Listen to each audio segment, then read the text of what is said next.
Jucurutu, o Brasil e o mundo agora tem um novo conceito em informação e entretenimento. TV Seridó RN, credibilidade e confiança, tudo em um mesmo lugar. Venha conosco fazer parte de um time de sucesso. TV Seridó RN, magia e alegria. TV Seridó RN, todo mundo conectado. Uma nova opção, com muito humor e descontração, pra você ficar mais informado. Vem com a gente, TV Seridó RN, conectada com você. TV Seridó RN, vem pra cá. TV Seridó RN, vamos sorrir, vamos viver. De Jucurutu para o Brasil e o mundo. TV Seridó RN.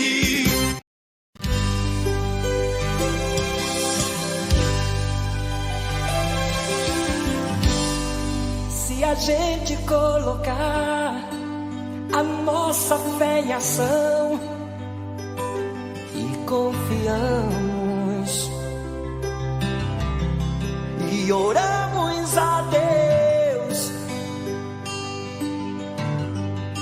Deus ouve e responde e dá tudo certo. Vai dar tudo certo. Vai dar tudo certo. Se a gente colocar a nossa fé em ação, vai dar tudo certo.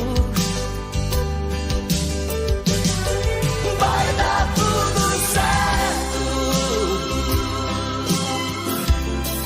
Vai dar tudo certo. Se a gente colocar a nossa fé em ação, vai dar tudo certo. Sei que a vida não é só de momentos bons, há tempos difíceis. A vida é mesmo assim. Mas se a gente colocar a nossa fé em ação,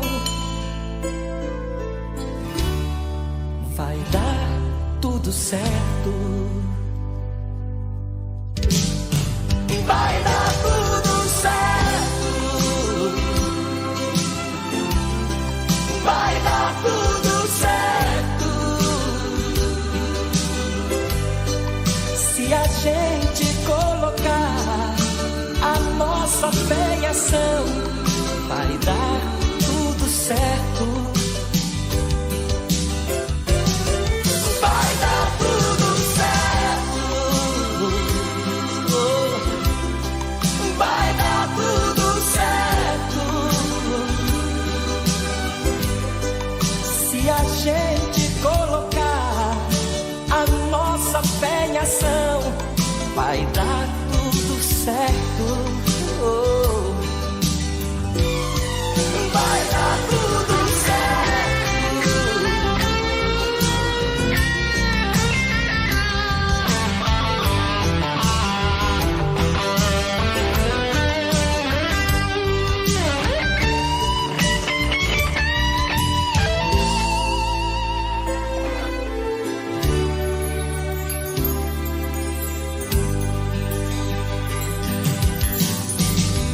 Já deu tudo certo.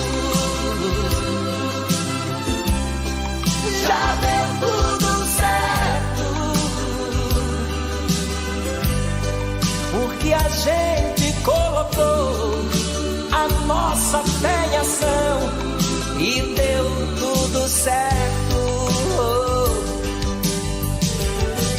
Já deu tudo certo. Já deu tudo certo.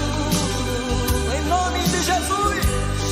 Porque a gente colocou a nossa fé em ação.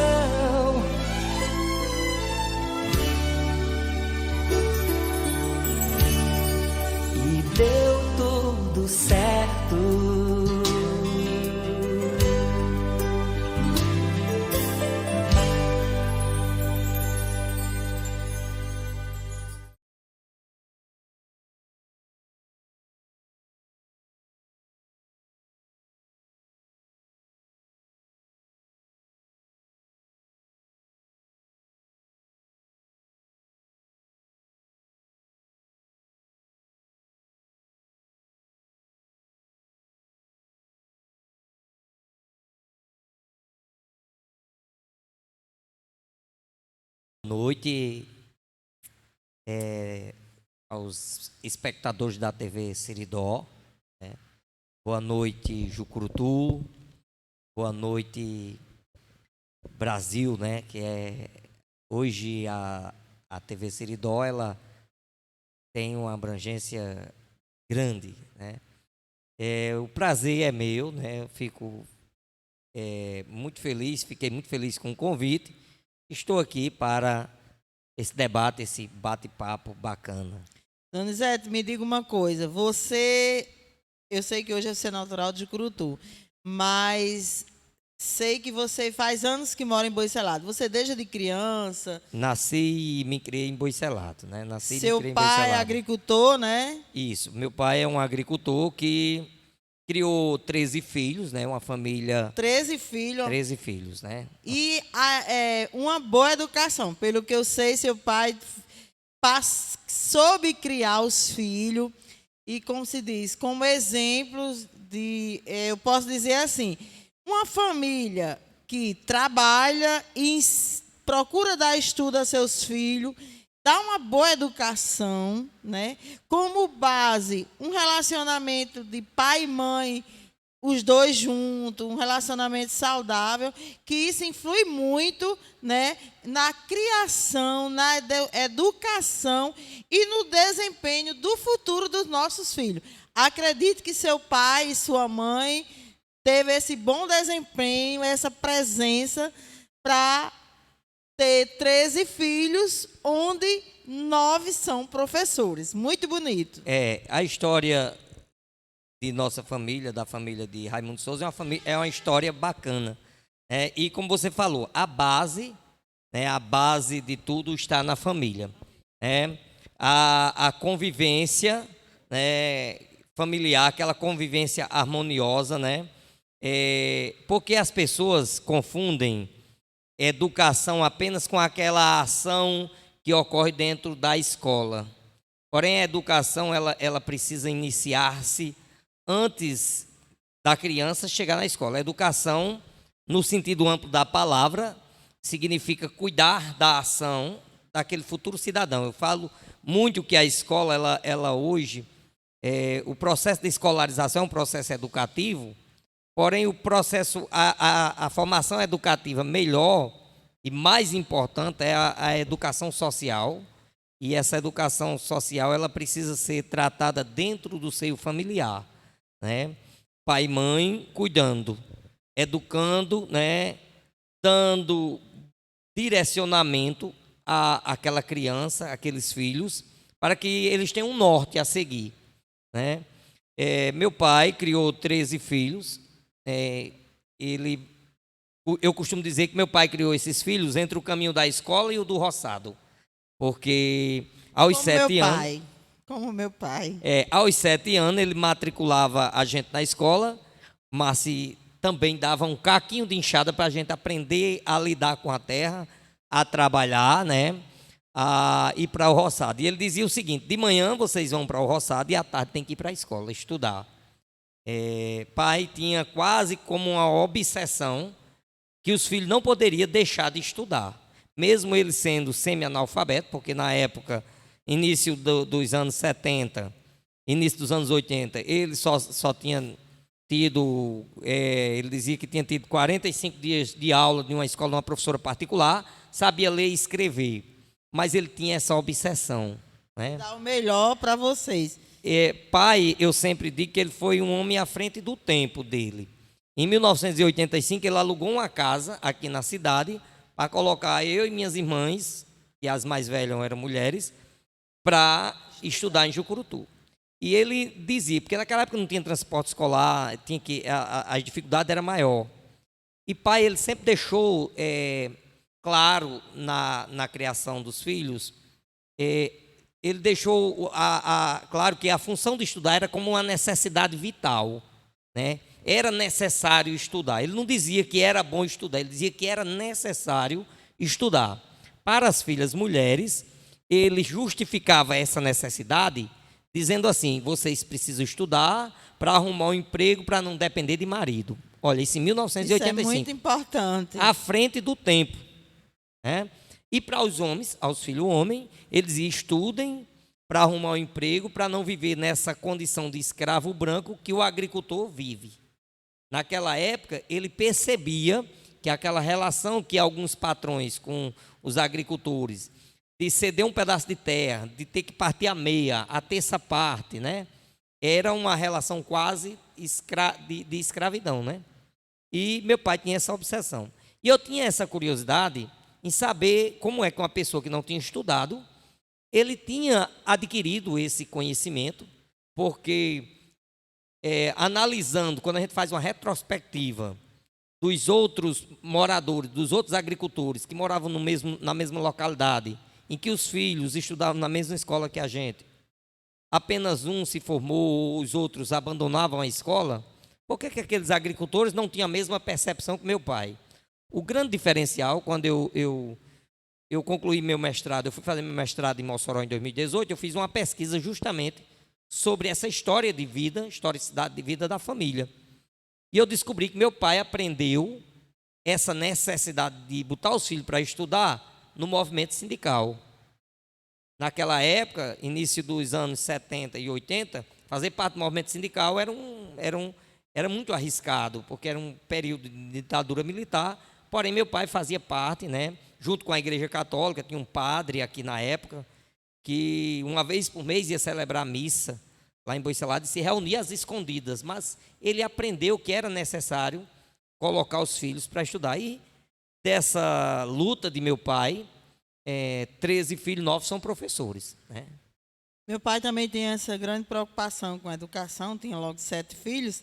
Inclusive, ele foi quem, na época, conseguiu uma professora para levar para dentro da casa onde a gente morava, para ela alfabetizar os filhos, né, que nós éramos 7, e os outros. A escola era dentro da casa de meu pai.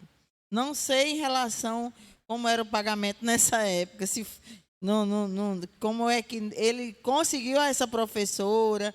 Inclusive a professora era comadre dele, e depois ele doou a terra para a construção desse colégio, onde tem até hoje. Então, isso mostra quanto era importante. O quanto ele já se preocupava com naquela época, os pais se preocupavam, tinha essa visão, né, de o poder transformador da escola, né, na vida do ser humano. Eu não sei a data, mas eu lembro que eu era muito pequena na inauguração desse colégio, porque meu pai, como tinha doado o terreno, estava à frente. Lembro muito bem que estava tendo um leilão nessa inauguração desse colégio, onde ele me tirou uma boneca no leilão e me deu essa boneca de presente. Porque eu era muito pequena, talvez eu tivesse uns 5 ou 6 anos, mas isso me marcou muito. E ele tinha aquela preocupação da gente aprender, inclusive a gente ia para a escola, depois a gente veio estudar na rua. E quando a gente estava de férias, que ia para o sítio, né? Chegava lá à noite, às vezes a gente ia jogar baralho. E ele tomava o baralho e dizia: vocês só vão jogar depois que tirar as contas que eu passar. E passava um monte de conta. Aí quem fosse terminando as contas e tivesse certo ia jogar. Quem não acertasse, enquanto não acertasse, não ia jogar. Isso aí mostra a importância que ele dava, porque ele acompanhava a vida escolar. E ainda tinha a pramatória de pau para quem errar, levar. Aquela época era muito difícil. E era uma forma que seu pai usava para acompanhar a vida escolar de vocês, né? Como meu pai também usava. Meu pai, ele à noite, mesmo trabalhava, depois da luta do roçado, ele à noite ainda ajudava, auxiliava, olhava os cadernos, queria ver a gente lendo aquelas tarefas, tomando a lição, né? Então, era uma forma de acompanhar, que hoje eu sinto falta em algumas famílias que não acompanham, infelizmente, a grande maioria, né? Infelizmente, na realidade das escolas que eu trabalho, uma boa parcela, uma parcela preocupante, não acompanha a vida escolar dos filhos. Pronto, eu lembro que quando a gente estudava no sítio, mamãe e papai quem fazia as tarefas da gente. com a gente, né? Botava a gente para fazer e eles corrigiam. E hoje, é como você disse, hoje os pais, a maioria não são presentes, né? E isso, como se diz, é um atraso para essa criança que não é acompanhada pelos pais. Muitos pagam o professor particular de reforço, onde isso não é tão bom, o quanto se fosse ensinado pelos pais, né? Diga aí, dona. Realmente isso, essa falta eu sinto, né? Desse acompanhamento, dessa presença, né? Não sei se os pais, não é pela questão de trabalhar, que meu pai também trabalhava, e à noite ele acompanhava as nossas tarefas, ele corrigia, ele procurava saber. Eu não sei se é devido às redes sociais, as pessoas hoje estão muito ocupadas com as redes sociais e esquecem do mais importante, porque eu acredito que quando você decide ter filho, você precisa ter um cuidado com em que aquele seu filho vai se transformar. As pessoas dizem, fulano se desviou, fulano nasceu ruim. Ninguém nasce ruim e nem ninguém nasce bom. O que o transforma é o meio, a maneira em que ele foi conduzido, ou a falta de direcionamento daquela criança, ou o direcionamento errado, equivocado, né? Muitos pais não acompanham a tarefa escolar, muitos pais não aparecem na escola para uma reunião de pais, né? Infelizmente é assim. Os que aparecem são daqueles alunos justamente que vão bem, né? Que acompanham. Mas se aqueles alunos com defasagem de idade série, distorção de idade série, aqueles alunos mais indisciplinados na escola, os pais quase não aparecem para a gente conversar, né? Para ter esse bate-papo, essa conversa, mostrar, né?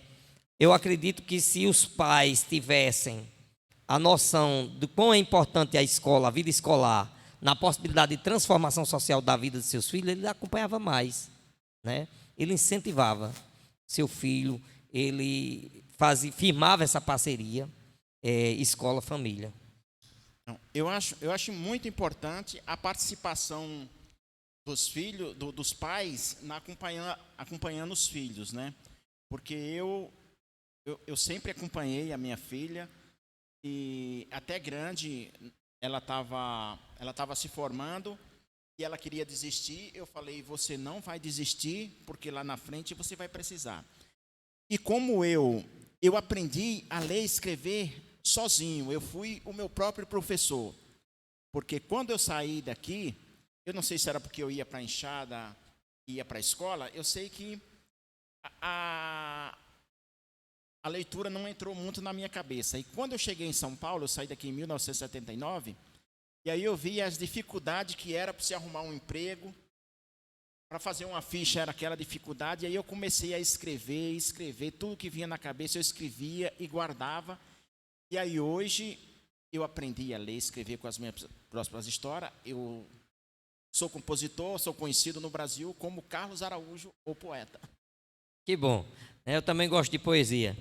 Faço e escrevo as poesias. Dona Isete, quando vocês vieram estudar, no caso, por exemplo, antigamente, na minha época, quando você entrava no ginásio, você já escolhia alguma coisa. Por exemplo, se quer fazer magistério, contabilidade, alguma coisa assim. Quando você entrou nesse período, você teve a oportunidade de fazer o quê logo? Aqui, quando eu iniciei, minhas irmãs, todas elas já... A primeira foi Isabel a enveredar pelo magistério. Magistério, né? Aqui tinha o magistério, tinha na época o científico, né? Era contabilidade, né? Que hoje é o ensino médio. Então, na minha época tinha o magistério e o científico. Eu fiz primeiro o científico. Eu não queria ser professor, né? Eu não me via, eu tinha um sonho, uma ilusão de querer ir para a área da medicina, da enfermagem, alguma coisa nesse sentido. E não fiz magistério, né? Naquela época era vestibular. Eu era aluno eu terminei meu primeiro grau com um supletivo na época e vim fazer logo esse científico. Depois foi que eu entrei para o magistério. Hoje, 22 anos de sala de aula, não me vejo fazendo outra coisa. Né? Vou te fazer. Se não tivesse feito o magistério, né? Hoje eu me sinto feliz em estar dentro de sala de aula. Né? Eu tenho 22 anos de sala de aula, eu ensino em Santana do Matos. Lá eu ensino educação infantil, crianças de 2 anos a 3 anos e 6 meses. Aqui eu ensino adolescentes, né, na Escola Municipal Santo Alexandre, aqui em Jucurutu. E nos finais de semana, às vezes, eu ainda dou aula numa universidade particular em Caicó, para essa disciplina. Eu não me vejo fazendo outra coisa. Né? Eu, graças a Deus, entrei na profissão, peguei gosto, né, pela docência. Adoro, eu costumo dizer que eu tenho a melhor profissão do mundo porque eu convivo com gente. Eu convivo com gente, e gente que vai se renovando a cada dia. Hoje eu tenho ex-alunos que já estão formados, mas aí eu estou em contato com aqueles jovens, com aqueles adolescentes. Aquilo me motiva, aquilo me renova. Quando eu fui estudar, eu não tive a opção de escolha, só tinha magistério. Eu queria fazer o científico porque eu tinha vontade de fazer contabilidade, né, ou administração de empresa, era um dos meus sonhos. Mas, como não tinha, fiz o magistério e, como se diz, no final do curso que a gente faz os estágios, né, eu estagiando numa turma de crianças, meninas na faixa de 10, 12 anos, e era uma turma, como se diz, aqui no Antônio Batista, uma turma que não queria nada. Uma sala, eu não lembro mais quantos alunos tinha, mas devia ter uns 20 e poucos alunos, só tinha dessa turma 2 meninas que prestavam atenção ao que você estava falando, explicando, e fazia as tarefas. Os outros não ligavam, só perturbavam. E eu cheguei a dizer, eu já trabalhava com comércio nessa época, né? Não tinha loja, mas eu era sacoleira e fazia já minhas redes. Mas eu cheguei a dizer no estágio que eu não queria ser professora. Quase eu era reprovada no final por conta disso. Porque eu me identifiquei que não adianta. Era o que eu queria. Não adianta. Mas eu quando não a gente encontra a profissão e se identifica com ela, ótimo. Agora, você está numa coisa, não adianta, né? Existem outros meios, né? Agora, eu tive a sorte de me identificar, né? Toda a vida eu gostei muito de me expressar, de fazer brincadeiras, né? Inclusive lá na creche eu me visto de palhaço, eu tenho essa facilidade. Conto histórias, né? Logo depois que eu fiz o magistério, aí eu entrei no curso de pedagogia na UERN e a gente aprende muita coisa, dá muitas possibilidades o curso de pedagogia para a gente ter esse manejo dentro de sala de aula, né?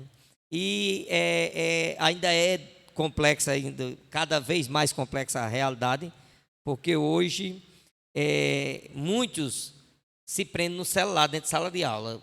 É preciso a gente estar fazendo um malabarismo muito grande, o professor está fazendo um malabarismo muito grande para despertar a atenção daquele aluno para aquilo que você está ensinando. Hoje está mais complexo do que na época que você estagiou. Porque eu acredito que hoje o aluno que está na classe, o professor explicando e ele olhando no celular, não entra nada na cabeça dele, não. Difícil, é complexo, é uma situação e a gente tem que estar fazendo um jogo de convencimento a cada dia.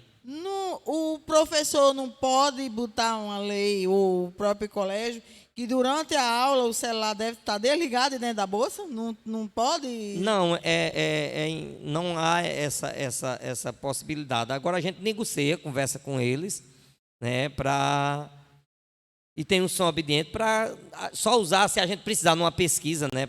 É uma ferramenta, né? O celular é uma ferramenta, a gente não pode proibir porque também é uma ferramenta, né? Nesse período de pandemia, o celular ela foi uma ferramenta muito importante para o processo de ensino. E não deixa de ser uma ferramenta. Agora, é preciso que o professor saiba lidar com essa ferramenta e usar todo a artifício de convencimento para que o aluno só use esse aparelho quando for pedido, né, para fazer uma pesquisa dentro de sala de aula, que tem momentos que a gente precisa fazer, né? Alguns obedecem, mas tem aqui lá tem aqueles que são meio desobedientes. Você, além de professor, é pedagoga. A função de pedagoga identifica sua área lá, o que você leva de formação. O pedagogo, a formação em pedagogia é justamente para... eu vejo e defendo muito que todo professor precisava ser formado em pedagogia, mesmo que ele fosse de disciplina específica. Porque a formação em pedagogia, ela nos dá a possibilidade de contato com leituras de pesquisadores, estudiosos, para que a gente compreenda determinadas situações dentro de sala de aula. Eu digo muito que faculdade não ensina ninguém a ser professor. Que ensina a gente aprende a ser professor no chão da sala de aula.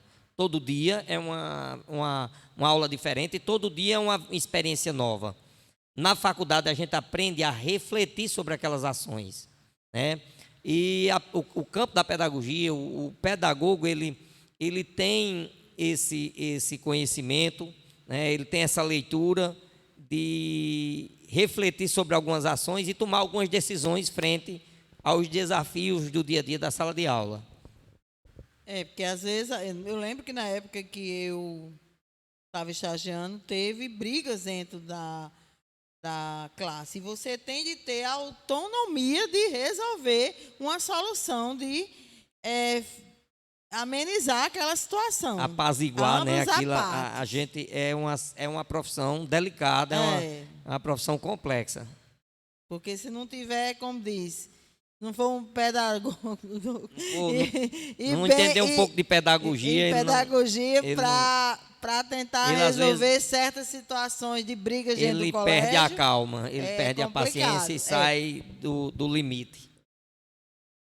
Tem que ter muita cabeça fria e sabedoria de lidar com todas as situações que aparecem dentro de uma sala de aula ou mesmo na rua, dentro de casa. Hoje a gente tem que estar preparado para tudo, né? A pedagogia também me ajudou, inclusive, para dentro de casa, né? Eu iniciei o curso, eu tinha casado há pouco tempo e foi época em que meus filhos eram bebês, né? Estavam em desenvolvimento e a pedagogia me ajudou para essa compreensão, para que eu pudesse educá-los em casa, não precisar de esperar que a escola, porque a escola ela tem uma função muito maior do que estar ensinando comportamento à criança. Eu tenho 4 filhos,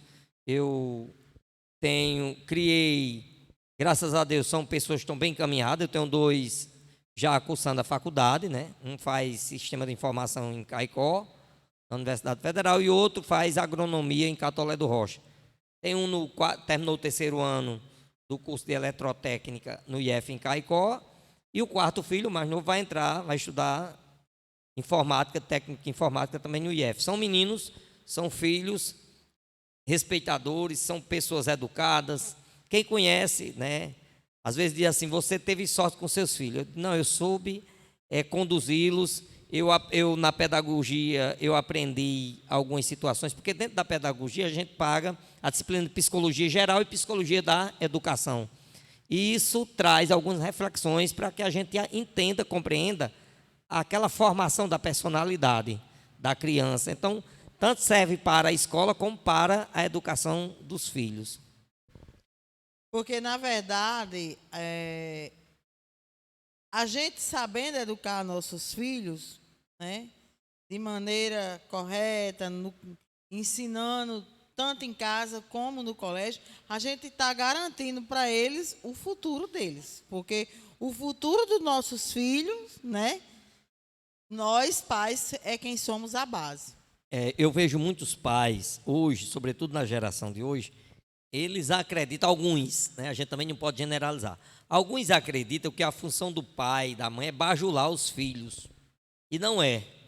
Muitos não querem dar um não ao filho, e o primeiro não que o filho tem é na escola, e ele não quer aceitar aquele não. A vida dá nãos.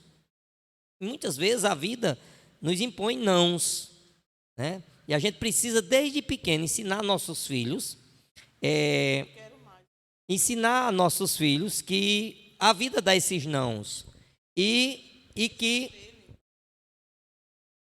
e esses nãos é importante, né? É importante que a criança aprenda esses nãos, né? Aprenda a lidar com esses nãos e educar, porque Padre Neto dizia uma coisa muito importante aqui, que menino, né? Menino é bonito, esse menino está crescendo, esse menino é danado. Ele dizia: meu filho, a danadice, o menino cresce, a danadice cresce com ele. Então, eu sempre tive uma preocupação em educar os meus filhos, para que no futuro eles não me fizessem chorar, né? Então, a gente tem que ter esse cuidado, é a base de tudo. A base é a família, a gente está com esse cuidado. A vida dá não, a gente precisa ensinar nossos filhos a conviver com esses nãos. E hoje é um bocado de menino frustrado, porque quer certas coisas e não conseguem, né? Porque não foi ensinado desde pequeno a lidar com os nãos que a vida nos oferece. Eu costumo dizer que o não é gratuito. O não a gente já tem de graça. A gente tem que correr atrás do sim. Ensinar nossos filhos a lidar com esse não e correr atrás do sim. Educando, né? Sempre procurar ensinar ele que o importante é respeitar, né? O respeito às pessoas, respeito ao meio ambiente, né? Então, hoje, eu sinto essa falta no seio familiar. Muitas famílias não estão preocupadas com essa educação social do seu filho. Quando vocês estavam estudando, pai, agricultor, com 13 filhos, não é fácil, né? Hoje em dia, o custo de vida também naquela época era difícil, apesar de, como agricultor, já colhia bastante, né? Muita coisa. Meu pai como plantava também agricultor, a gente tinha uma colheita, era tudo farto. Mas em relação a livros, vocês, seu pai sempre dava dinheiro para comprar livro, ou vocês tinham de pegar na biblioteca pública? Naquela época era mais pegar na biblioteca pública, né? Na biblioteca da escola, na biblioteca municipal. A gente queria fazer um trabalho escolar, naquela época não tinha programa de livro didático. Hoje o governo federal dá o livro didático ao aluno, né? Tem um programa de livro, de entrega de livro didático. Na época não tinha, né? Aí qualquer trabalho escolar era pregado livro na biblioteca, porque a gente não tinha condições de estar comprando livro, porque a vida se colhia na agricultura, mas ainda ele precisava trabalhar de pedreiro, que ele também era pedreiro, na época que não estava, naquele dia que ele não estava ocupado no roçado, ele estava trabalhando de pedreiro, porque precisava arrumar dinheiro para pagar aluguel da casa, né? Energia de uma casa, fazer a feira, algumas compras, porque era 2 feiras, uma para o sítio, ficar no sítio, e outra para aqui na cidade, né? Imagine, então não era fácil. 15 pessoas para comer alimentação, não era fácil, não. Tinha de trabalhar bastante.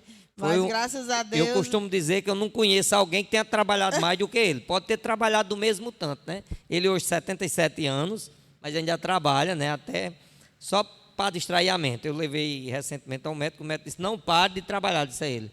Diminua, mas não pare porque é pior, né? Realmente e é pior. Ele diz: não, filho, eu só para esparecer, né? Porque se trancar dentro de casa, né? Vai ficar com aquela mente vazia o dia todo, e ele gosta de estar lá no roçado, né? A gente pede sempre, ele obedece para não exagerar, né? Mas trabalhou demais. É bem importante isso. Pronto. E quando meu filho Bruno, né? Eu criei meus filhos, logo cedo eles foram estudar no colégio da Luz Paulino, no Externato de São Miguel, mas tive muita dificuldade em criar meus 3 filhos no colégio. O pai ganhava bem, mas era, como diz, estourado com o dinheiro dele, que não me ajudava o suficiente, não pagava colégio, nem as coisas. Então, era muito difícil para mim. E em relação ao acompanhamento da escola e reunião, o pai nunca foi.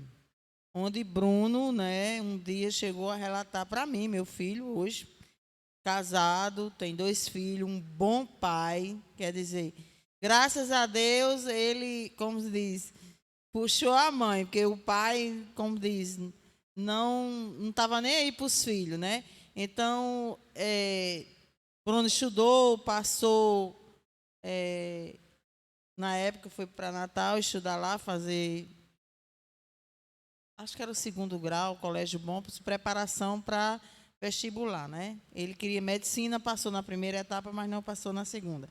Mas Bruno teve de vir, quando estava em Natal, vir para Jucurutu, às vezes em época de vaquejada, Natal, final do ano, férias, essas coisas. E quando ele chegava aqui,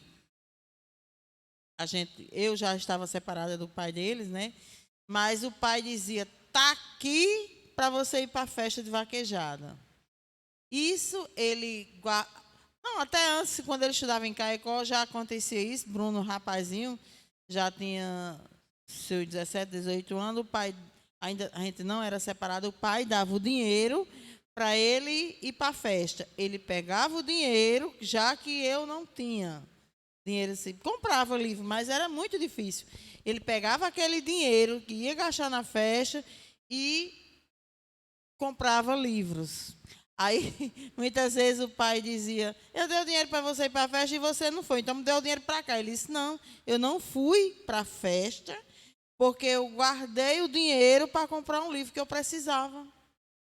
E assim, quer dizer, ele estudou, fez a faculdade. Na época, teve um momento difícil que eu não tive condições de segurar ele em Natal, porque você imagina que em 2002, 2003, na época, a despesa dele em Natal era um salário mínimo hoje. Eu tinha de manter ele com R$ 1.000 e poucos lá. Chegou um ponto que eu não tinha condições, né? E o pai, como se diz, nessa época não ajudava ele. Só dava um dinheiro para quando ele viesse aqui para uma festa que ele guardava por livro. Então, ele parou a faculdade, veio embora, começou até a trabalhar comigo. E ele disse, mãe, eu estou vendo que a senhora não tem condições de pagar meu estudo, eu vou trancar minha faculdade, vou trabalhar e no futuro eu faço. E assim ele fez. Trancou a faculdade, começou a trabalhar comigo na fábrica, depois ficou com a fábrica que hoje decolou, né? E passou imediato, quando a fábrica ainda estava engateando, né? Passou no vestibular para administração de produção, engenheiro de produção, né? E também passou no concurso do Banco do Brasil. E foi trabalhar, foi fazer a faculdade à distância. Graças a Deus, hoje é um grande empresário, como se diz, formado e ainda funcionário do banco. E acompanha a vida dos filhos na escola, né? Ele tem um filho no IF, eu acho, né? Ele tem um filho no IF e outra coisa, ele ensina aos filhos. Eu encontro ele na reunião do IF, que eu também não perco uma reunião de pais no IF, não, e eu encontro ele. Inclusive, Bruno foi um filho que ele não precisou de aula de reforço. Ele não teve, ele não precisava. Ele resolvia tudo que precisava no colégio. E Samila, ele estudando fora, porque primeiro ele estudou em Caicó e depois foi para Natal. Quando ele estudava fora, em Caicó, mesmo em Natal, que chegava já de férias, que tinha passado pós-média, e ensinar Samila e Breno para poder eles passar, porque ele não ligava de estudar, não. Eu pagava aula de reforço, o que eu poderia ensinar, eu ensinava, mas com o Bruno eles aprendiam e passavam. Não foram reprovados nenhum ano, não. Eu sempre encontro o Bruno lá no IF, na reunião de pais. Recentemente teve uma, né? Então é importante, eu também não perco uma reunião de pais. E lá, porque meu primeiro filho estudou no IF, o mais velho. O segundo não, o segundo concluiu o ensino médio aqui no Neumann Queiroz. Mas já tem esse terceiro filho já lá e tem o outro. Então, toda reunião do IF sempre ocorre às 5 horas da tarde. Quer dizer, mesmo depois de um dia cansativo de trabalho, mas a gente está lá na reunião acompanhando, né? Porque a gente sabe a importância desse acompanhamento na vida escolar dos filhos. E eu encontro muito Bruno lá nas reuniões do IF. Ele é um pai bem presente, graças a Deus. Eu sempre digo nas reuniões pedagógicas com os professores, com os pais, né, faço esse apelo, que participe mais da vida escolar dos seus filhos. É muito complexo o abandono intelectual. Você, criança em formação, porque até 12, 13 anos sua mente está em formação, né, na sua personalidade. E você se sentir abandonado, sentir que ninguém liga para você, né? A gente presencia demais em sala de aula, quando aquele menino está bem disciplinado, a gente diz, a gente vai chamar seu pai ou sua mãe aqui. Aí ele acha graça e diz, agora eles venham. Ele já sabe que o pai e a mãe não vai aparecer na escola. Então, isso é triste, porque a criança percebe que ninguém liga para ele, né? Não está muito interessado na formação da personalidade dele. É difícil. Aí a gente sempre faz esse apelo nas reuniões, as mães, compareçam na escola dos filhos de vocês, não só quando for chamado. A escola está aberta para receber, a qualquer hora, qualquer pai, chegar, olha, eu quero saber como é que está meu filho na escola. Mas muitos só vêm se forem chamados, e outros, mesmo sendo chamados, não aparecem, né? Uma outra vez e ainda tem o mais complexo, aqueles que não são criados pelo pai e pela mãe, são criados por outros parentes, né? Tem parentes desses que criam, e tem a mentalidade, infelizmente, uns têm a mentalidade de que criar é só alimentá-los, né? Prover com roupas, mas não é responsabilidade dele de acompanhar a vida escolar dos filhos, mas é preciso que acompanhe a vida escolar. O pai, ele precisa acreditar que a escola é um meio de transformação da condição social que vive. Eu costumo dizer a meus alunos, procurem, que eu ensino em escola de um bairro periférico, um bairro distante, né, um bairro pobre, né, um bairro... E eu digo a eles, procurem estudar para ter uma condição social melhor do que a dos vossos pais, né? Não que eu esteja criticando as condições sociais de trabalho daquele pai, porém, pelo menos eu como pai, eu quero que meus filhos tenham uma condição de vida melhor do que eu. Eu já tive, eu tenho hoje uma condição social melhor do que meu pai teve, porque esse era o pensamento de meu pai, que os filhos tivessem uma condição social melhor do que a que ele vivia, né? E eu quero que meus filhos tenham uma condição social melhor do que a minha, conforto melhor. E eu costumo dizer isso aos meus alunos, procurem. A transformação social na vida da pessoa é a longo prazo, mas vale a pena investir. Eu não conheço, né? Eu uso as palavras da minha irmã Isabel, eu não conheço arrependidos aqueles que estudaram. Não conheço ninguém arrependido por ter estudado. Eu conheço pessoas que se arrependeram por não ter estudado. Muitos não estudaram porque não tiveram a oportunidade, como no seu tempo, que eu sei que era muito mais difícil do que hoje. Em 79, você teve que ir para São Paulo. Em 79 era difícil estudar. Hoje, vai carro buscar em casa, vai deixar, merenda escolar, livro didático, programas sociais do governo federal, né? E parece que quanto mais se dá facilidade, mais há um desinteresse, um descrédito na possibilidade que a escola tem de transformar a vida social do aluno.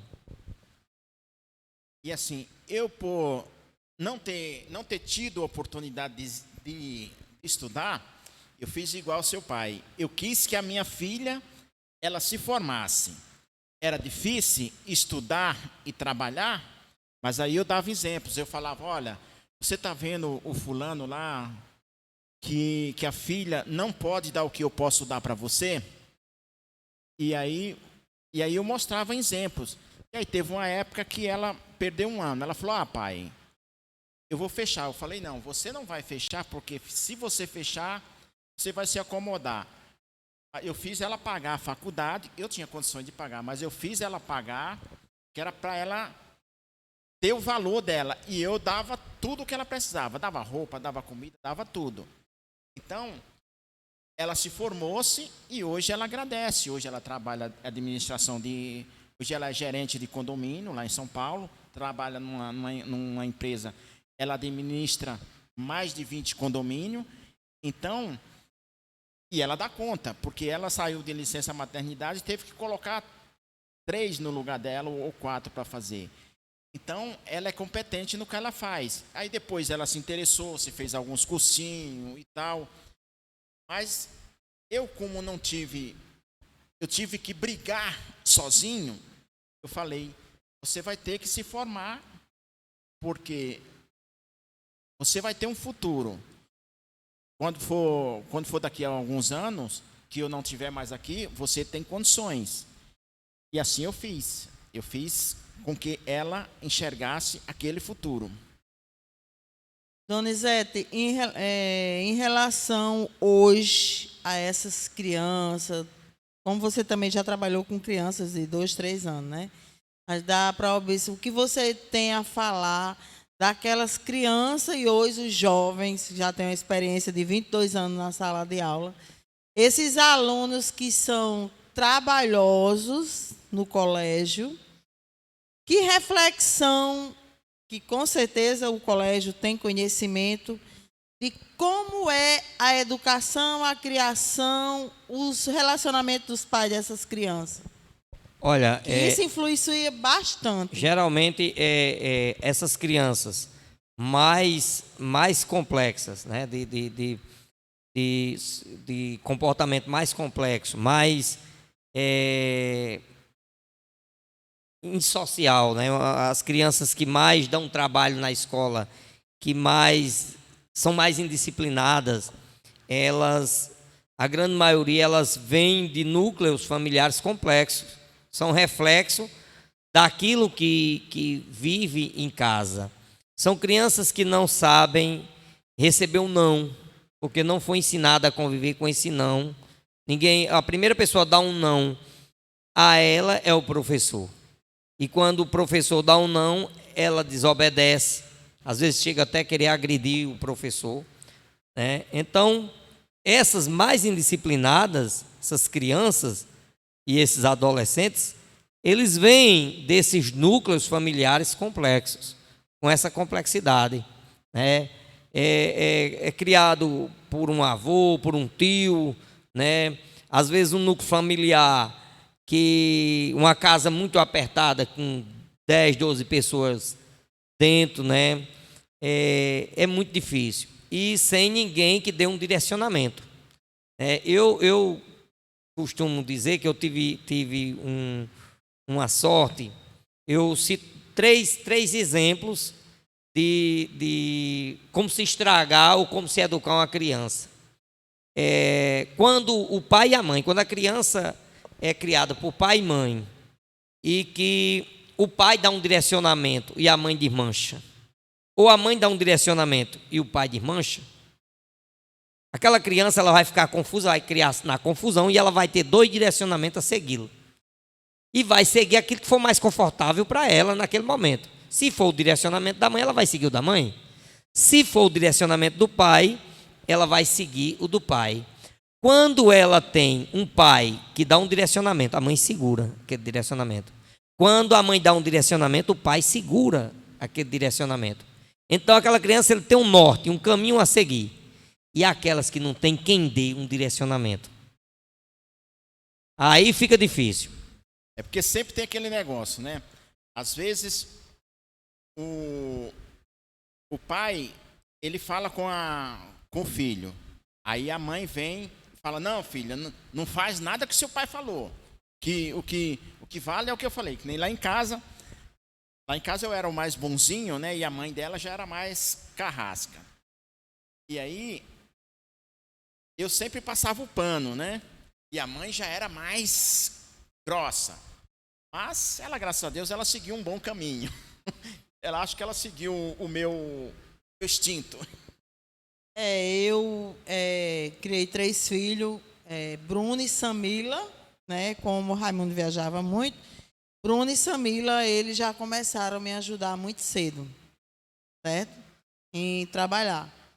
Às vezes fazia um cordão, deixar uma rede num tal canto, numa bicicleta, uma coisa assim. E Breno, que é o mais novo, que até hoje ainda está comigo, por exemplo, se eu queria que ele me ajudasse em alguma coisa, o pai dizia, vai não, que ele é criança, não precisa trabalhar. Vamos para a igreja? Ah, eu não quero ir, não. Ele não, vai ficar assistindo o filme comigo. Então, quer dizer, o direcionamento dos dois, enquanto eu estava sozinha, foi um. O dele já foi diferente, porque quando ele tinha uns 4 anos, foi tempo que ele veio morar na cidade, trabalhar na cidade.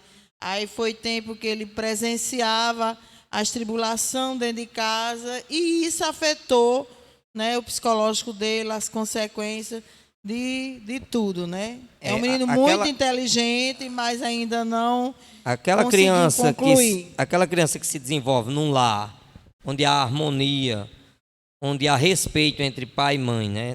Nesse diálogo, né? Que o pai e a mãe, se precisar discutir, não discutir na frente deles. Tranca teu quarto e discuta a relação, faz a ideia da relação dentro do quarto, né? Então, essa criança, ela tem a tendência a ter uma formação menos turbulenta, né? Uma formação, um caminho a seguir, né? Papai, eu vejo pessoas dizer assim, fulano não prestou porque apanhou pouco. Eu costumo dizer que peia não educa ninguém, porque se educasse, jumento era doutor, porque é bicho que apanha. Né? Papai não batia na gente, né? Papai falava, papai dissesse não, era não, dissesse sim, era sim, né? E mamãe segurava aquilo que papai dizia, e papai segurava aquela determinação que mamãe dizia. Havia essa parceria, né? E é o que lá em casa eu sempre procurei com minha esposa, né? Tenho 24 anos de casado, né? E minha esposa tem essa parceria. O que ela diz está dito, né? E o que eu disser está dito, né? É tanto que os meninos nunca crescem, a gente chama de menino, né? Cara com 22 anos, outros com 20, a gente sempre chama de menino. Quando querem ir para uma festa, mãe, eu posso ir para a festa? Porque sabe que eu já deixo. Eu digo, olha, se ela autorizar, a festa está liberada. Se ela não autorizar, eu não vou contra ela, né? Porque a gente tem porque mãe tem esse sentimento, né? Esse zelo muito grande. Então eu não vou contrariá-lo, né? Porque tanto me ajudou na parceria de criá-lo, né? Quem conhece meus filhos sabem, não é eu por ser pai coruja, mas meus filhos são 4 homens. Não é fato homem no sentido de ser macho, são 4 homens de verdade, respeitadores, estudiosos, menino excelente. Dona Zé, eu participei em 4 congressos. Eu era da Renovação Carismática de 2013 a 2019. Eu era da Renovação Carismática. E eu acredito que foi 2016, 2017, 2018. Eu fui a uns congressos, 4 congressos, e fora de Curutu, inclusive, só foi eu. E aprendi muito, né? Que lá teve as consequências da vida, né? Do que a gente passa, e lá a gente tem conhecimento de tanta coisa, o porquê daquilo, das coisas que se passam. E uma das coisas que foi bem debatida é que todos os filhos que não são criados pelos pais, eles têm frustrações, principalmente aqueles que os pais brigam, aí a mãe também abandona, joga nas costas da avó, né? Outras a mãe não está nem aí para criar, vai atrás de outro relacionamento e abandona os filhos para a mãe criar, para a avó criar. E isso traz muita consequência para o futuro dessas crianças, né? Eles disseram que a maioria desses jovens tem uns que são criados pelos avós, mas os avós são aqueles que procuram ser mais rígido e a criança tem de obedecer. Essas crianças conseguem se formar, estudar, ter sua independência. Mas aqueles avós que muitas vezes cria, mas não tem a educação, uma boa educação, às vezes já são idosos, não tem nem como segurar a barra, eles, como diz, quem manda é eles é quem faz. As consequências e o futuro desses jovens, como são comprometidos. É verdade. Olha, eu digo muito que avô, pelas condições físicas, né, já de muitos de certa idade, não tem mais as condições de ser, se quiser ser firme com aquela criança, não tem mais condições. É difícil, fica complexo. A criança, a formação, desde o nascimento até os 12 anos, é a formação da personalidade, né? Ele consegue formar. Então, tudo que ele passa nesse período, 12, 13, de 0 ano a 12, 13 anos, ele vai trazer reflexo na vida, para o resto da vida daquela criança. As consequências, se presenciou brigas, se foi vítima de abandono, tudo isso acarreta na vida desse jovem, dessa jovem, no futuro. É uma coisa que é para sempre, né? Sem falar também que quando a mulher está grávida, que ela começa a ter as tribulações dentro do relacionamento como ela está. A criança dentro do ventre da mãe, a criança começa como se diz, já começa a trazer com sequela para o seu futuro, desde quando ele está no ventre da mãe, né? É uma gravidez atribulada, né? Ela traz já a consequência para essa formação. A criança, ela tem um laço muito grande com a mãe, porque viveu 9 meses dentro da barriga da mãe. Ela tudo escuta. Né? Tudo escuta, tudo sente, né? Tudo que a mãe passa, ela sente, né? Hoje eu vejo muitas mulheres, alguns casos a gente vê na imprensa de sofrem violência doméstica, e essas mulheres em período de gravidez e de gestação, sendo vítima desse tipo de violência, aquela criança já vai trazer consequências, sequelas daquela situação vivida. Porque tem pais que acham que não está no ventre da mãe, não está escutando nada, ela escuta, ela sente. Com 6 meses, se você começar 5, 6 meses de gestação, quando o pai ou a mãe começa a conversar com o filho na barriga, ele escuta. Ele é bem facinho de reconhecer. É até recomendável que a mãe e o pai conversem com a criança, ainda no ventre, a partir dos 5, 6 meses, e ele começa a identificar a voz do pai e da mãe, né? E se procurar ter essa harmonia, porque isso traz consequências para a vida toda. Então, falando em consequência, eu tive muito... Eu era mal incompreendido pela minha família, né? Eu me sentia rejeitado. Porque, assim, eu era meio sonhador, mas ninguém me entendia. E também, morando no sítio, na fazenda, naquele ano lá, nos anos 70, quem ia entender a cabeça de uma criança, né? Que era sonhador, nem a gente mesmo sabia o que era aquilo. E aí, aquilo me trouxe muitas marcas, né? Muito conflito dentro de mim, que para mim ser hoje essa pessoa que eu sou hoje, eu tive que querer mudar, me lapidar, eu tive que buscar dentro de mim força para ser hoje, viver hoje esse mundo que eu vivo, porque foi muito difícil, era muitos complexos, eu tinha complexos de inferioridade, eu tinha complexos de tudo, e eu tive que, e aí tudo aquilo que eu sentia, eu escrevia, eu desabafava, não tentava escrever e fui aprendendo a ler sozinho, mas tudo aquilo que eu sentia, eu escrevia, e assim eu ia desabafando e ia criando história. E parece que quando eu escrevia, parece que saía assim um peso de cima de mim. Então, era muitos conflitos, muitos complexos, e eu tive que lidar com isso. Por exemplo, se eu me aproximasse de alguém que eu achasse que aquela pessoa tivesse uma cultura, tivesse dinheiro mais do que eu na sociedade, eu tinha um problema que eu tremia. Automaticamente, eu fui trabalhar de garçom, mas eu tremia com a bandeja. Era difícil trabalhar. E aí depois, com o tempo, eu fui trabalhar num restaurante, que era considerado um restaurante 5 estrelas. E aí eu fui começando a conviver com pessoas de todas as sociedades, né? Porque lá vinha pessoa, vinha empresário, vinha ator da Globo, vinha várias personalidades. E aí eu comecei a atender aquelas pessoas, a conversar com aquelas pessoas. E ali, automaticamente, eu ia no médico e ele falava que era da minha cabeça. E aí, automaticamente, quando eu comecei a conviver com essas pessoas mais esclarecidas, e aí aquilo foi desaparecendo. Foi, assim, impressionante.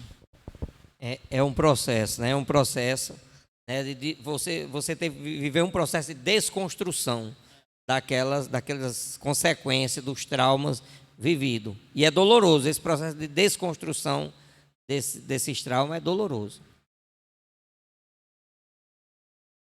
Verdade.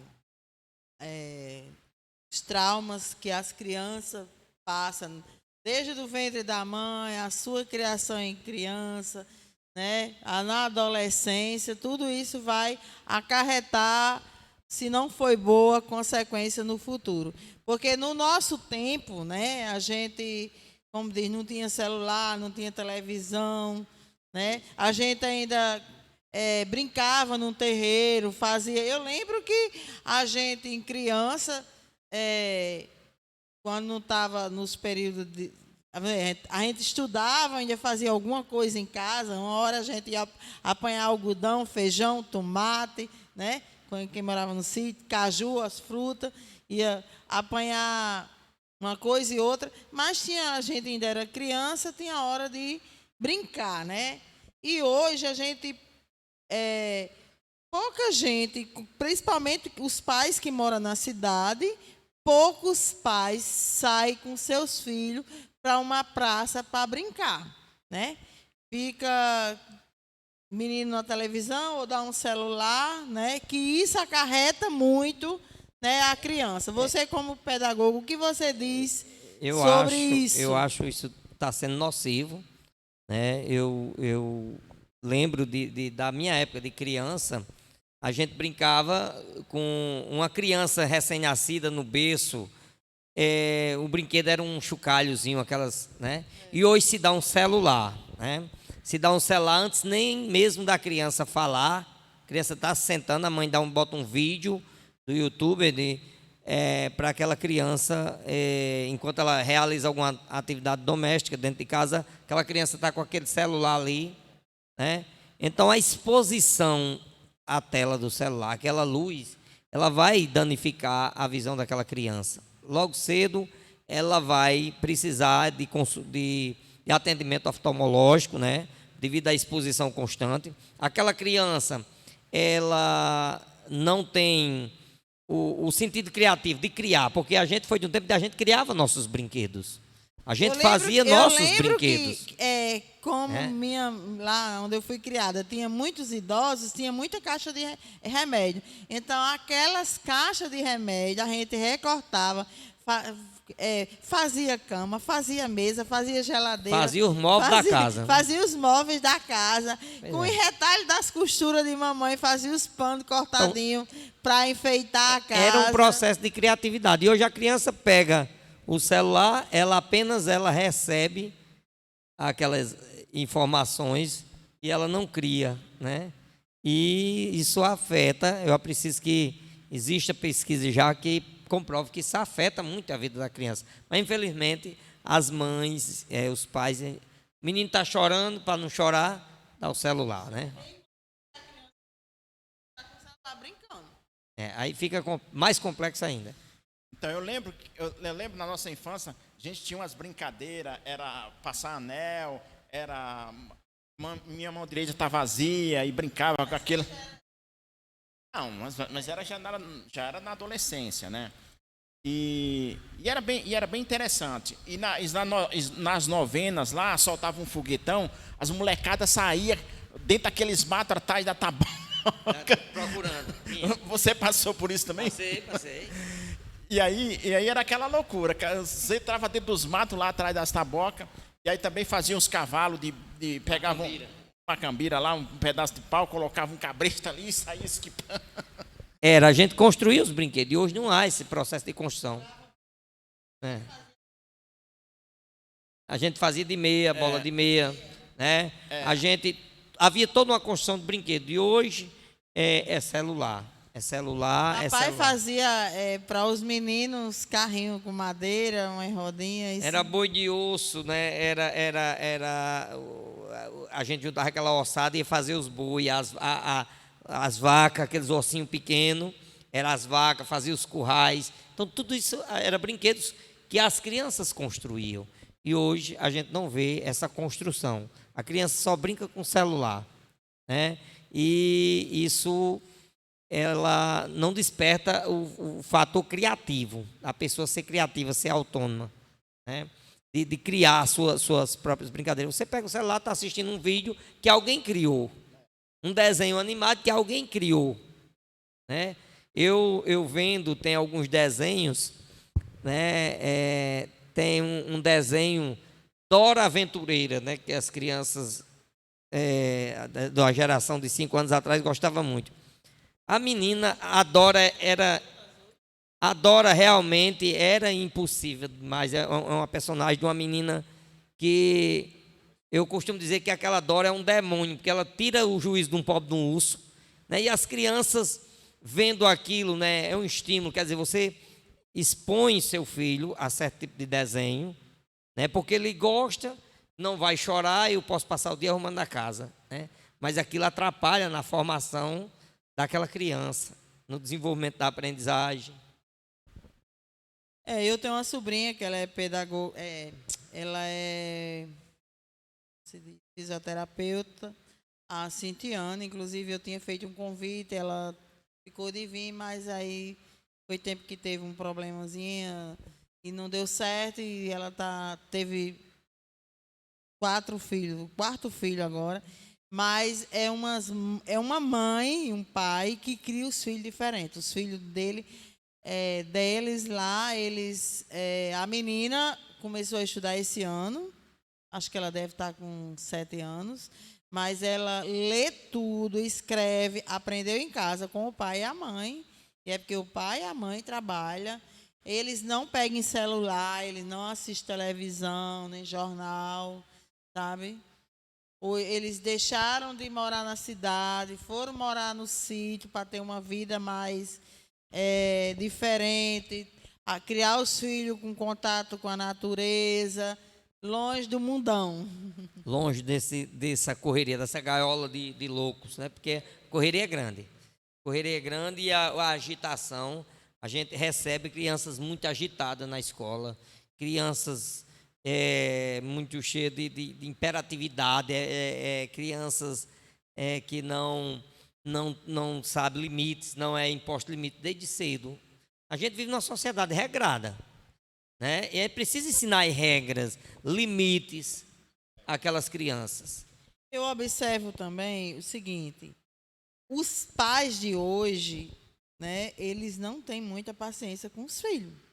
Qualquer coisa que um filho vai falar, aí a mãe já salta com 4 pedras na mão. Se eu estou sendo agressiva com a maneira de meu filho que está precisando de atenção, estou fazendo ele a ser o quê? Né? Então agressivo, vai né? agressivo. O diálogo, está faltando o diálogo, é preciso eu conversar. observo, às vezes, olha aqui, meu filho. Comportamentos de mãe que é totalmente diferente de como a gente foi criado ou criou nossos filhos. Eu não costumo, eu vejo pais querem gritar com o filho, né? Nem se dizia, espraguejar, né? Chamar nome feio, né? Até para conversar com meus filhos quando eu era criança, eu me sentava para falar no olho, olhando no olho, né? Porque eu era maior do que eles. Hoje eu sou o menor lá de casa, porque até o meu de 14 anos, o meu mais novo, de 14 não, de 15 anos, o cara tem 1,75 m já, um cara, né? mais esse diálogo, porque é melhor você ensinar o respeito, seu filho lhe respeitar, do que ele ter medo, né? É importante você ensinar seu filho a lhe respeitar e não ter medo de você. Papai sempre teve esse cuidado com a gente. Eu não quero que meus filhos tenham medo de mim, me respeite, né? Então, muitos pais de hoje, uns de forma errada, equivocada, acham que o bom é impor medo aos filhos. Não, é ensinar a seu filho a respeitar. Você ser amigo do seu filho não é ser colega dele, né? É preciso, muitos, eu quero ser amiguinho do meu filho. Não, você precisa ser colega. Ou você precisa ser amigo, mas não amiguinho, não colega. Você tem que mostrar a ele que existe uma relação de pai e filho, precisa ser respeitado. Você precisa ensinar a ele que você já viveu a fase, mesmo na adolescência, que é uma fase meio complexa para o adolescente, que é uma fase conturbada. Porque o adolescente, ele não sabe o que é que ele é. Uma hora ele quer fazer uma brincadeira, o pai ou a mãe diz, não faça isso não, que você não é mais criança. Aí uma hora ele quer sair para um canto, a mãe diz, você não pode ir não, que você não é adulto. Aí ele fica sem saber o que é. Não é criança, não é adulto, é uma fase complexa, a adolescência. Mas nessa fase a gente precisa do diálogo, manter o diálogo, conversar, né? Sem querer impor medo ou através da violência. Violência só gera violência, né? Apanhar, bater, gritar, não. Eu costumava retirar quando eles extrapolavam o que eu achava de conduta, queria desviar a conduta, eu retirava o que eles mais gostavam. Eu tinha uns que eram loucos de futebol, eu deixava de castigo. Retirava, deixava 5, 6 dias sem jogar bola. Aí o cara, no instante, se comportava direitinho. É tanto que meus filhos são muito obedientes. Quem conhece a convivência lá sabe que só vai para uma festa se a mãe deixar. É um com 22, um com 21 e um com 18. E agora o mais novo com 15. Mas é assim, é aquela... Nunca a gente quis impor medo, né? Não, respeito. Respeitar a mãe, respeitar o pai, né? Senhor, senhora, eu achava interessante, mas vi quanto isso foi importante. Toda vida que minha esposa chamava um dos meninos, que ele dissesse oi, ela dizia, oi é uma operadora de celular, é senhora, né? E eles tratam senhora e senhor. Não é você, nem eu, não, é senhora e senhor. E a gente nunca precisou bater, nem de estar impondo medo, mas esse respeito, né? O respeito. Papai sempre ensinou o respeito, a importância desse respeito, e a gente vai passando para os filhos, né? Esse respeito. Então, minha gente, a gente está encerrando o programa, mas quero que vocês peguem os conteúdos que foi falado, veja a importância da mãe, do pai acompanhar seus filhos no colégio, como é importante um casamento estruturado, que é a base do futuro da educação dos seus filhos, porque os filhos que têm pai com tribulação, com briga, como diz, já vai deixando eles umas crianças frustradas, com problema, com sequela, que afeta o seu futuro, principalmente dentro do colégio, que é o que é mais afetado, a tribulação de um mau relacionamento entre pai e mãe, como afeta os filhos na educação e no futuro deles. É isso, eu quero agradecer, como a gente está chegando no final, agradecer a oportunidade, né? Esse convite, né? Fiquei muito feliz com esse convite, esse bate-papo, né? Sobre as consequências da vida, né? E reforçar, né? Para os pais, né? Que acompanhem a vida de seus filhos, né? Acompanhe, converse com seus filhos. Não vá só na escola quando você for chamado. A escola vai estar aberta. Quando a gente saía para a escola, no primeiro dia de aula, papai dizia assim, vá para a escola, se comporte lá dentro, porque a qualquer momento eu posso chegar de surpresa na escola. E quando o roçado era perto da escola, Quando a gente descuidava, até ele com a cabeça na janela, né? Quer dizer, era uma vigilância moral. Só que a gente já saía com esse cuidado de casa, que a gente já não dava trabalho na escola. Então, os pais não só vão na escola dos filhos quando forem chamados. Apareçam, tirem uma hora, passe na escola, converse com a diretora, com o professor. Converse com o seu filho em casa. Quando chegar em casa da escola, meu filho, como foi seu dia? Meu filho chega do IF, o que estuda, tem dia que chega de 9, 10 horas, mas toda noite que chega, como foi seu dia na escola? Como foi sua aula? Seu dia foi bom? Conversar com os filhos, né? Dialogar, né? Procurar entender, não passar a mão na cabeça, né?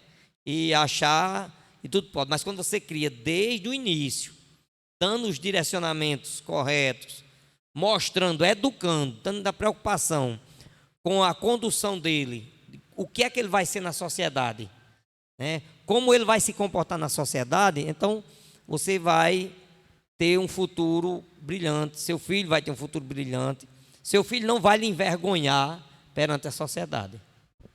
Pois é, mães, vocês que são estressadas, que muitas vezes qualquer situação já tira seu filho por cima da cabeça, procure ser uma mulher sábia, com sabedoria, de, como diz, ouvir, ter mais calma, paciência com seus filhos, né?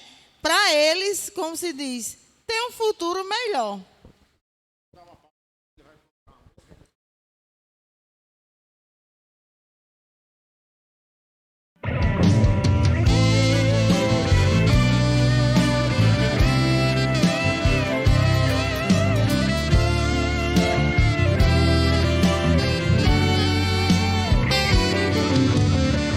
Se fez família pra mostrar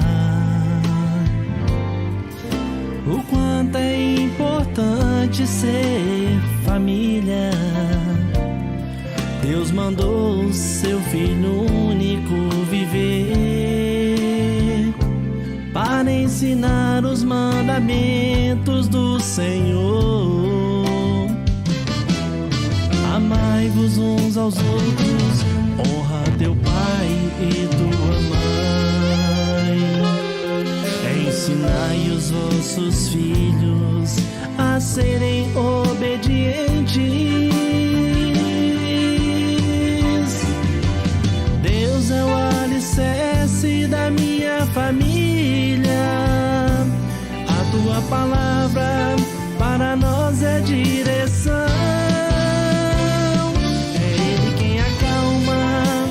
Nossa tempestade, e unidos somos fortes em oração.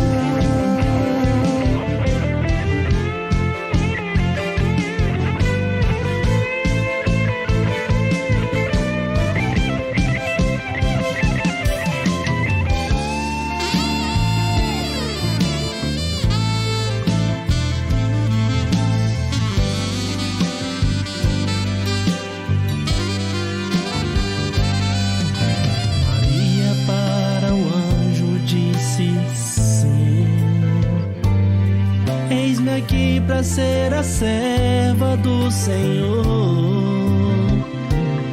se tornando a mãe de Deus e a nossa mãe, um exemplo de amor e de família. Em tudo obedeceu o Pai, sendo um exemplo a seguir. Jesus, Maria e José, nossa família vossa é.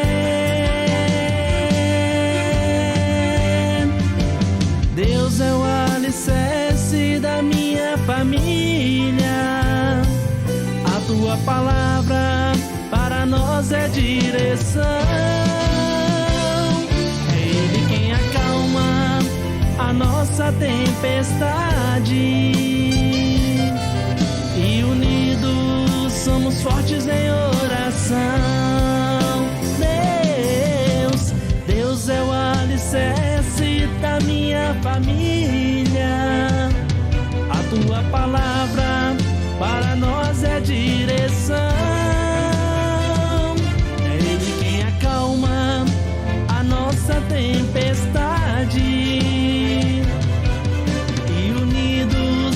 somos fortes em oração. Deus é o alicerce da minha família. A tua palavra para nós é direção.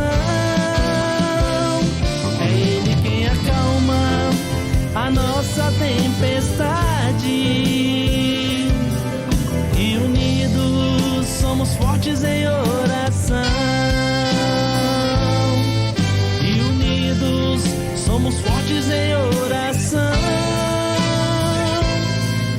E unidos somos fortes em oração.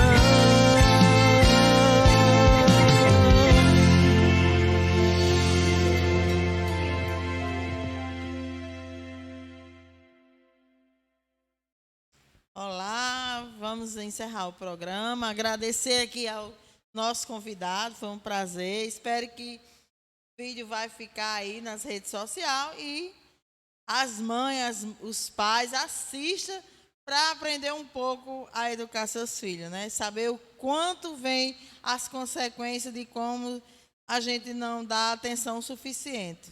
Eu agradeço mais uma vez o convite, né? E a preocupação sempre. Cuide de seus filhos, né? Criem para que no futuro a gente tenha cidadãos que não estejam fazendo os pais chorarem, como a gente vê muito hoje, pais e mães desesperados com problemas com seus filhos, né? Então, cuide de seus filhos. Pois é, eu não te conhecia, eu estava lá no Correio e de repente... Não, pode ficar. E de repente conversando lá com o rapaz... E aí, falando sobre a TV, e ele falou que era professor, e ele falou que era, olha, eu não vou, mas eu tenho um tio que ele é desenrolado, ele é poeta e tal. E aí eu fui, e ele me deu seu telefone, eu entrei em contato, está você aqui, mas agradeço por você ter aceito o convite. E quero agradecer a todos os nossos telespectadores aí, todos os nossos internautas aí, que estão aí nos assistindo. Quero agradecer a cada um de vocês e as considerações finais aí. Tchau, então agradecer também, né? Uma boa noite a todos os que acompanham, né? A TV Seridó. Muito obrigado. TV Seridó RN, magia e alegria. TV Seridó RN, todo mundo conectado. Uma nova opção, com muito humor e descontração, pra você ficar mais informado. Vem com a gente, TV Seridó RN, conectada com você. TV Seridó RN, vem pra cá. TV Seridó RN, vamos sorrir, vamos viver. De Jucurutu para o Brasil e o mundo. TV Seridó RN.